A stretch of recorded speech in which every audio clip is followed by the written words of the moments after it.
సంవత్సరాల తరబడి government job కోసం వేచి చూస్తున్నారా? కేవలం 8 నెలల్లో మీ కల నెరవేర్చుకోండి. వెంటనే కింది నంబర్స్‌కి కాల్ చేయండి. నమస్తే, నేను విజయ్. ఇప్పుడు ఇండియా పాకిస్తాన్ ఆయువుపట్టు మీద దెబ్బ కొడుతుందా? సరిగ్గా సింధు జలాల ఒప్పందాన్ని రద్దు చేసి వాటర్తో వార్కి రెడీ అయిపోయిందా?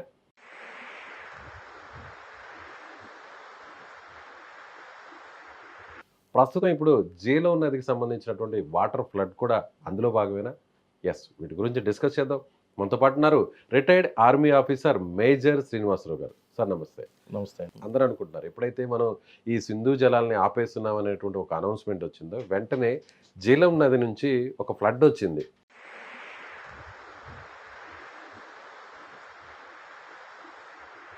సో పీఓకేలోకి అంతా కూడా ఆ ఫ్లడ్ వెళ్ళిపోయింది. సో మనమే కావాలని గేట్లు తీసేసాము, సింధు వాటర్ని రిలీజ్ చేసాము ఒక్కసారిగా. సో ఇది కూడా పాకిస్తాన్ని ఉక్కిరి బిక్కిరి చేస్తుంది అని అంటున్నారు. నిజంగానే మనం కావాలని చేసిందే ఈ ఫ్లడ్కి రావడానికి కారణం? ముందు కావాలని చేసినా లేదో అసలు నష్టం ఎంత జరిగిందో ఒకసారి అంచనా వేద్దామండి. అక్కడ వాళ్ళు చూపిస్తున్నారు. పాకిస్తాన్ ఏం క్లెయిమ్ చేస్తుందండి, మాకు మా జనావాసాలని అల్లకల్లోలం చేసేసింది, మీ ఎమర్జెన్సీ ప్రకటించామని. మరి వీడియో విజువల్స్ ప్రకటించారు కదా, ఎక్కడ కూడా ఆస్తులు ఇల్లులు మునిగిపోయినటువంటి ఫొటోస్ కనిపించడం లేదే, లేకపోతే జనాలు చనిపోయినటువంటి ఫొటోస్ ఎక్కడ కూడా విజువల్స్ లో కనిపించడం లేదే. ఆ లోయల్లోంచి వెళ్తుందండి వాటర్, ఫ్లడ్ వచ్చింది. మనం కూడా first level danger signal, second level, third signal, ఇలాగ మనం పెంచుకుంటూ వెళ్తాము. అది మనకి న్యాచురల్ కలామిటీస్ వచ్చినప్పుడు చేసేటువంటిదండి. అలాంటి ఎమర్జెన్సీ అన్న అయితే ఉండొచ్చేమో తప్ప వాళ్ళకి విపరీతమైనటువంటి నష్టం అయితే ప్రస్తుతానికి కలగలేదు. కానీ ఎక్కడ కూడా పాకిస్తాన్ ఆఫీసర్స్ కి, ఇరిగేషన్ ఆఫీసర్స్ ని అలర్ట్ చేయకుండానే ఫ్లడ్ రిలీజ్ చేస్తారు. What we can do, it's మనం ఏం చేస్తున్నాం అంటే భారతదేశం ఏం చేయగలదు అన్నది చూపిస్తున్నాము. మనతో పెట్టుకుంటే మన ఇంటెన్షన్ ఇంకా పూర్తిగా నష్టం చేసే స్థాయికి వెళ్ళలేదండి ఇప్పటికీ కూడా. అదే మనలో ఉన్నటువంటిది ఏంటి అంటే సహనం ఎక్కువ అండి, సహనం ఎక్కువ. వాడు చేసినా సరే చూడు నేను ఇచ్చేయగలను, చూడు నేను కొట్టగలను అని 1-2 సార్లు చెప్పి ఇంకా చూసి అప్పుడు కొట్టడం స్టార్ట్ అవుట్ చేస్తామండి. అంటే ఇది ఒక ఇండికేషన్ అండి, ఇది ఒక ఇండికేషన్ మాత్రమే, ఇది ఒక ట్రైలర్ మాత్రమే. మేము నీళ్లు ఆపగలము, అవసరమైతే గనక మీకు ఇలాగా డ్యామేజ్ సృష్టించగలము, ఆపిన నీటిని కూడా రిలీజ్ చేస్తే ఆ విధంగా కూడా డ్యామేజ్ అవుతుందని మనం ఒక ట్రైలర్ చూపిస్తున్నాం తప్ప ఇంకా యాక్చువల్ డ్యామేజ్ అనేటువంటిది ప్రారంభం కాలేదు. మీకు అదంతా ఎందుకండి, ఎక్కడన్నా బార్డర్లో చనిపోయారంటే 10 మంది చనిపోయారు, 2 చనిపోయారు, 3 చనిపోయారు, 5 మిలిటరీలు చనిపోయారు అనేటువంటి వార్తలు వస్తున్నాయి తప్ప ఒక 50 మందిని చంపేసాం, 100 మందిని చంపేసాం, 200 ఇంకా స్టార్ట్ కాలేదండి. ఇంకా యాక్చువల్గా మనం యాక్షన్ ప్రిపరేషన్లోనే ఉన్నాము, డైరెక్ట్ యాక్షన్లోకి దిగలేదు. దిగితే కొలాటరల్ డ్యామేజ్ జరుగుతుంది. వాళ్ళు ఇప్పటికీ కూడా వాళ్ళకు ఒక అవకాశాన్ని ఇస్తున్నాం కాబట్టి మనం చేస్తున్న ప్రిపరేటరీ స్టేజ్లో ఉందండి. ఎవరైనా కూడా శత్రువుని అదను చూసి దెబ్బ కొట్టాలి అంటారు. అవునండి, నేరుగా వాడిని కొట్టడం కాదు, వాడి మూలాల మీద కొట్టాలి దెబ్బ అంటారు. ఇప్పుడు ఇండియా అదే చేస్తుందా? సింధు జలాల ఒప్పందాన్ని రద్దు చేసేసాక ఇప్పుడు అక్కడ నీరు లేక, వ్యవసాయం లేక పాకిస్తాన్ పూర్తిగా ఇంకా ఆర్థికంగా చతికిలు పడిపోయే పరిస్థితి ఉందంటారా? ఉందండి. రీజన్ ఏంటి అంటే ఈ సింధు నదీ జలాలు ఏదైతే ఉన్నాయో, ఆ సింధు నదీ జలాలు ఈస్ట్ రివర్సు, వెస్ట్ రివర్సు, దాని యొక్క ఉపనదులు ఏదైతే ఉన్నాయో, ఇండస్ రివర్ యొక్క ఉపనదులు, ఆర్బిఎస్ మనం చూసుకుంటే కనుక ఈస్ట్ రివర్స్ అండి. ఈ ఈస్ట్ రివర్స్ అన్నీ కూడా మన భారతదేశానికి ఉన్నాయండి. రావి నది, బియాస్ నది, సట్లెజ్ నది. ఈ నదుల మీద, ఈ 3 నదుల మీద కూడా మనకి పూర్తి హక్కులు భారతదేశానికి ఉన్నాయండి. ఇకపోతే మిగిలినటువంటి నదులు సిజేసి ఏదైతే ఉందో, Chenab, జీలము and one more Indus. ఈ ఇండస్ యొక్క ఉపనదులండి మిగిలినన్ని కూడా. అందుకే మనం పంజాబ్ అన్నప్పుడు పంజ్ అంటే 5, ఈ రావిని సింధు నదికి ఉపనదులు ఏదైతే ఉన్నాయో రావి, బియాస్, సట్లెజ్, చీనాబ్, జీలం, ఈ 5 కూడా అక్కడ ప్రవహిస్తుంది కాబట్టి దాన్ని పంజ అబ్ అని చెప్పేసి అన్నామండి. సో ఈ నదులన్నీ కూడా మనకి 3 నదులు ఏమో పూర్తి హక్కులు. ఏదండి మనకి 3 నదులు? మన రావి నది, బియాస్ నది, సట్లెజ్ నది. ఈ 3 నదుల మీద కంప్లీట్ హక్కులేమో భారతదేశానికి ఇచ్చాము. సో అందుకని వాటి మీద మనం పూర్తి స్థాయిలో బ్రిడ్జిలు కట్టుకున్నాము, డ్యాములు కట్టుకున్నాము, ఆ నీటిని పూర్తిగా మనం ఉపయోగించుకున్నాం. ఇప్పుడు వెస్ట్ రివర్స్ ఏదైతే ఉన్నాయండి, వెస్ట్ రివర్స్ జీలము, చీనాబు, అలాగే మనకి ఇంకోటి ఇండస్ మెయిన్. ఇవన్నీ కూడా ఏం చేసామంటే 1960లో ఉన్నటువంటి ఆ యొక్క నదీ జలాల ఒప్పందం ప్రకారము, ఆ యొక్క సింధు నదీ జలాల ఒప్పందం ప్రకారము దీంట్లో ఉపయోగించుకునేటువంటి హక్కు ఒక 80% నీటిని మనం పాకిస్తాన్కి ఇచ్చామండి. అయితే దాన్ని పాకిస్తాన్ ఏమని భావించుకుంటూ వచ్చింది అంటే అత్యధిక ప్రయోజనం వాళ్ళకి కలుగుతుంది కాబట్టి ఇది మా హక్కుగా వాళ్ళు భావించుకుంటూ వచ్చేసారు.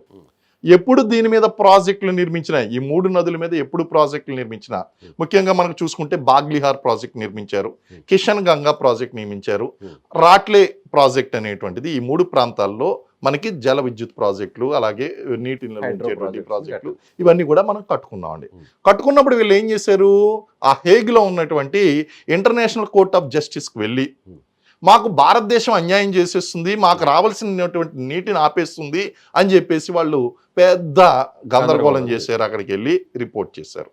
ఇంటర్నేషనల్ కోర్ట్ ఆఫ్ జస్టిస్ ఏముంది అంటే భారతదేశానికి పూర్తి హక్కులు ఉన్నాయి, దాని మీద కట్టుకోవచ్చు, ఏదన్నా చిన్న చిన్న మైనర్ చేంజెస్ ఏమన్నా ఉన్నాయి కాబట్టి ఆ మైనర్ చేంజ్ సజెస్ట్ చేసి వాళ్ళ ప్రాజెక్ట్ని కట్టుకోమండి అని చెప్పారు. అక్కడ కూడా విజయం మనకే వచ్చింది. అక్కడ ఏంటంటే తాగునీటి అవసరాల కోసం లేదంటే విద్యుత్ అవసరాల కోసం పూర్తిగా వాడుకోమని చెప్పింది, ఒప్పందంలో ఉందండి.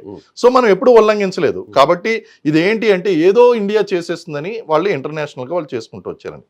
ఇప్పుడు ఇన్ని రోజులు బట్టి కూడా గతంలో మనకి 1965 వార్లో కానీ, లేకపోతే 71 వార్లో కానీ, కార్గిల్ వార్ టైంలో కానీ, పుల్వామా సంఘటన జరిగినప్పుడు కానీ, లేదా బాలాకోట్ స్ట్రైక్స్ జరిగినప్పుడు కానీ ఎప్పుడూ కూడా ఈ నదుల్లో నీటిని మనం ఆపలేదు. వారంగా చెప్పాలి అంటే మనం చేతగాని వాళ్ళ కింద కనిపించేవాడిని, వాళ్ళకి మన మంచితనమే వాళ్ళకి చేతగానితనం కింద కనిపించిందండి. కానీ ఈసారి ఇప్పుడు ఈ పహల్గామ్లో జరిగినటువంటి ఇన్సిడెంట్ ఏదైతే ఉందో ఆ ఇన్సిడెంట్ లో భాగంగా అష్టదిగ్బంధనం చెయ్యాలి అని చెప్పి పాకిస్తాన్ని ఈ యొక్క వాటర్ని ఆఫ్ చేసినటువంటి డెసిషన్ ఏదైతే ఉందో ఇది ఒక జలక్ అని మనం చెప్పచ్చండి. అంటే బ్రహ్మాస్త్రం అంటే దాన్ని బ్రహ్మాస్త్రంగా కొన్ని సంవత్సరాల తర్వాత మనం మార్చగలం. ఇమీడియట్ గా it is an indication what India can do to Pakistan. యుద్ధం చేయకుండానే ఆ దేశాన్ని ఎలా సర్వనాశనం చేయగలం అన్నటువంటి దానికి ఒక ఇండికేషన్.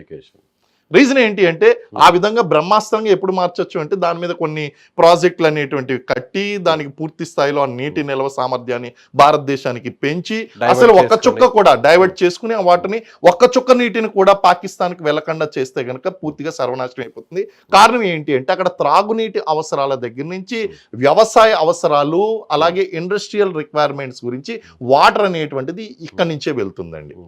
ఎప్పుడు పాకిస్తాన్ లో ఉన్న పంజాబ్ కావచ్చు, కరాచీ కావచ్చు, ఇవన్నీ కూడా ఆ రాష్ట్రాలకు సంబంధించి 90% ఈ వాటర్ మీదే ఆధారపడి ఉన్నాయండి.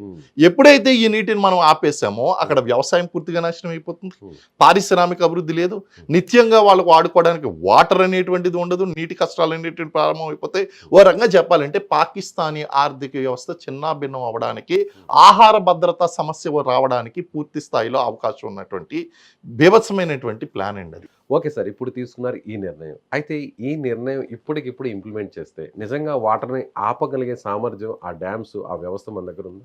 ఇమీడియట్గా అయితే లేదు. కొంత ఇన్ఫ్రాస్ట్రక్చర్ డెవలప్ చేసుకోవాలండి. కొంత ఇన్ఫ్రాస్ట్రక్చర్ ఒకవేళ పాకిస్తాన్ కూడా ఇటువంటి ఫన్నీగా ఒకవేళ నీళ్ళు ఆపుకుంటారా, ఆపుకోండి, ఎక్కడ పెట్టుకుంటారో చూసుకుంటాం అనేటువంటి కామెంట్లు కూడా పాకిస్తానీ మద్దతుదారులు ఇచ్చేటువంటి అవకాశం ఉన్నదండి. కానీ మనం దాన్ని పూర్తి స్థాయిలో మనం అనుకున్న చేయాలి అంటే కనుక ఇప్పుడే కదండి ఒకటి ప్రారంభమైంది కదండి. మనం చేయాలంటే భవిష్యత్తులో అవసరమైనటువంటి కొన్ని ప్రాజెక్టులు అనేటువంటి నిర్మించాలి. ఆ ఇన్ఫ్రాస్ట్రక్చర్ అనేది నిర్మించిన తర్వాత మాత్రమే మనం అనుకున్న విధంగా 100% నీటిని కట్టడి చేయడం అనేటువంటిది జరుగుతుంది. అయితే ఇమీడియట్ గా ఇంపాక్ట్ ఎలా ఉంటుంది, ఇది ఒక జస్ట్ ట్రైలర్ చూపించాడు, ఇది ఒక ట్రైలర్ అని చెప్పొచ్చు మనం. పూర్తి స్థాయిలో ఇప్పుడు ఇమీడియట్ గా చిన్న భిన్నం అయిపోతుందంటే ఏదో టైంలో మనం వదలవలసినటువంటి పరిస్థితి ఉంటుంది. ఎందుకంటే నీటి నిల్వ సామర్థ్యం అనేటువంటి చాలా ఇంపార్టెంట్. దాన్ని అంత స్థాయిలో నిల్వ చేయడం వల్ల మన దగ్గర కూడా లోతట్టు ప్రాంతాలు మునిగేటువంటి అవకాశాలు ఉన్నాయి. కాబట్టి ఇవంతా కూడా ఇన్ఫ్రాస్ట్రక్చర్ అనేటువంటిది కొంచెం over a period of time build చేసుకోవాల్సినటువంటి చాలా సాలిడ్ భయపెట్టండి. నేను అందు గురించే కదండి, ఒక ప్రభుత్వం కాకుండా ప్రభుత్వం వాళ్ళ యొక్క విదేశీ శాఖ మంత్రి ఎలాగా మీరు రావి నదీ జలాలను ఆపారంటే యుద్ధం ప్రకటించినట్టే ఒక లూజ్ వీడికి ఏమైందండి ఇక్కడ ఈ యొక్క లష్కరీ తయ్యబా యొక్క చీఫ్ మీరు గనక నీళ్లు ఆపి చేస్తే గనక రక్తం ఏరులై పారుతుంది అని చెప్పేసి మీ ఊపిరిని ఆపుతాము లేదా మీ ప్రధానమంత్రిని చంపేస్తాం అంటే it shows the nexus between Lashkar-e Taiba అంటే ఉగ్రవాద సంస్థలకి పాకిస్తానీ ప్రభుత్వానికి మధ్య ఉన్నటువంటి అనుబంధం ఏంటో ఈ స్టేట్మెంట్ తెలియజేస్తుందండి. ఒక రకంగా ఇది ఈ వాటర్ వార్ నిజంగా దీనివల్ల పాకిస్తాన్ ఆట కట్టయిచ్చా? భవిష్యత్తులో ఖచ్చితంగా ఇప్పుడు ఈ నిర్ణయం తీసుకున్నాం మీరు అన్నట్టు చాలా మేజర్ ప్రాజెక్ట్స్ని కట్టేసాం, డ్యామ్స్ని కట్టేసాం, వాటర్ని డైవర్ట్ చేసాం, సో వాటర్ని స్టోర్ చేసుకున్నాం. సో భవిష్యత్తులో అయితే మాత్రం పాకిస్తాన్ ఇంకా పూర్తి స్థాయిలో ఇంకా లేదా కోలుకోలేదా? కోలుకొని అంటే ఇప్పుడు వాళ్ళు మళ్ళీ ఆల్టర్నేటివ్ గా వాళ్ళు వాటర్ రిసోర్సెస్, న్యాచురల్ రిసోర్సెస్ కి ఆల్టర్నేటివ్ ఎక్కడి నుంచి సంపాదిస్తారండి? చేయలేదు. That is the biggest problem అండి. సో ఈ పని మనం ఎప్పుడో చేసి ఉండవలసింది, ఇప్పుడు మనం చేసాము.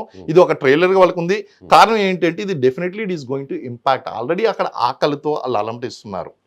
ఈ మధ్యన ఒక ఫన్నీ కామెంట్ చూసానండి. పాకిస్తానీ జాతీయుడు సోషల్ మీడియాలో పెట్టినటువంటి పోస్ట్ ఏంటి, మీరు పాకిస్తాన్ని మమ్మల్ని భయపెడతారా, మీరు ఎప్పటికీ కూడా మమ్మల్ని భయపెట్టలేరు, ఏంటి మీరు నీళ్ళు ఆపేస్తారా, మా గవర్నమెంట్ ఎప్పుడో నీళ్ళు ఆపేస్తుంది, మాకు నీళ్ళు ఇవ్వడం లేదు, నీళ్ళు లేవు, మాకు ఇప్పుడు తిండి లేక మేము చచ్చిపోతాం, ఆల్రెడీ మా గవర్నమెంట్ మాకు తిండి పెట్టడం లేదు, ఇంక మీరు మమ్మల్ని ఏం భయపెడతారు, మీరు చేయవలసిన పనులన్నీ మా గవర్నమెంట్ చేసేస్తుంది, కాబట్టి మీరు మమ్మల్ని భయపెట్టలేరు. పోనీ మమ్మల్ని యుద్ధం చేసి మా యొక్క ఇస్లామాబాద్ ని, కరాచీని తీసేసుకుంటారా, మీరు తీసుకున్న 5 రోజులకే తిరిగి ఇచ్చేస్తారు, లేదా గతంలో ఇచ్చేసాం, లేదా మమ్మల్ని భరించలేక మీరే ఇచ్చేస్తారు, భరించలేక ఇచ్చేస్తారు.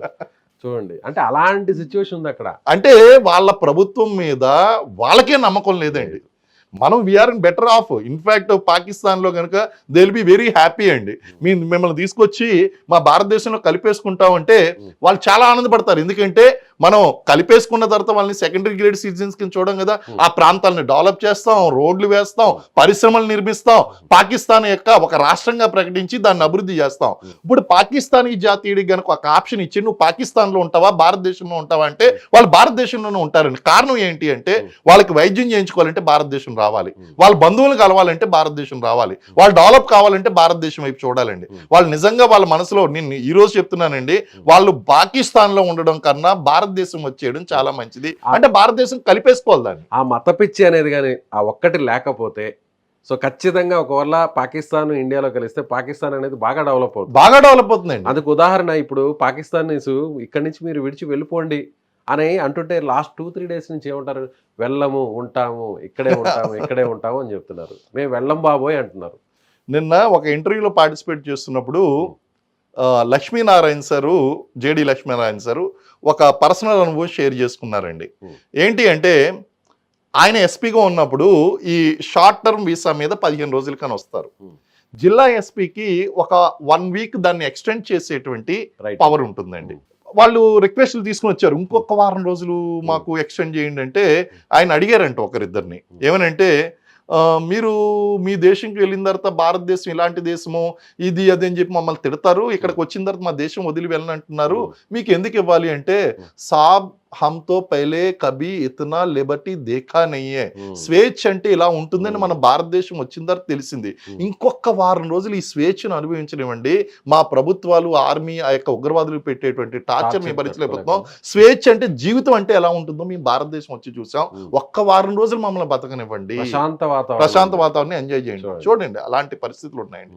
ఈ రోజు నేను చెప్తున్నాను, నిజంగా చెప్పాలి అంటే పాకిస్తాన్ లో ఉన్నటువంటి పౌరులందరికీ కూడా ఒక కొల్లా ఆఫరు ఏంటి అంటే భారతదేశానికి పాకిస్తాన్ని ఇచ్చేయండి, ఇచ్చేస్తే గనక మేము కూడా అభివృద్ధి చెందుతాం అనేటువంటి భావనలు కలిగి ఉన్నారు. కాబట్టి వాళ్ళు పాకిస్తాన్ వాళ్ళు భారతదేశంలో కలిపేయడానికి వాళ్ళు సహకరించాలి. సో అఖండ భారత్గా ఉన్నప్పుడు అందరూ ఎంత ప్రశాంతంగా ఉన్నారు, చాలా ప్రశాంతంగా ఉన్నామండి. ఈ రోజు పాకిస్తాన్లో పేదరికం ఉంది, నిరుద్యోగం ఉంది. అలాగే ఒక రకంగా చెప్పాలంటే భారతదేశము 1950-60 సంవత్సరాల్లో ఏ విధంగా అయితే ఉందో ఆ విధంగా ఈరోజు పాకిస్తాన్ ఆల్రెడీ ఇంటర్నల్ సమస్యలతో వాళ్ళు బాధపడుతున్నారు, అనేక సమస్యలతో వాళ్ళు బాధపడుతున్నారు. మరి ఆ సమస్యలతో బాధపడుతున్నప్పుడు ఇంకా యుద్ధం ఏం చేస్తారండి వాళ్ళు? So thank you sir, thank you so much. So ఇది రిటైర్డ్ ఆర్మీ ఆఫీసర్, అక్కడ కాశ్మీర్లో వర్క్ చేసినటువంటి మేజర్ శ్రీనివాసరావు గారు చెప్తున్నాడుగా, ఖచ్చితంగా ఇది ఒక పెద్ద వెపన్ లాంటిది. సో పాకిస్తాన్ని ఏమైనా చేయగలం అనడానికి ఇది ఒక చక్కటి ఎగ్జాంపుల్ అని ఆయన అంటున్నారు. Thank you so much.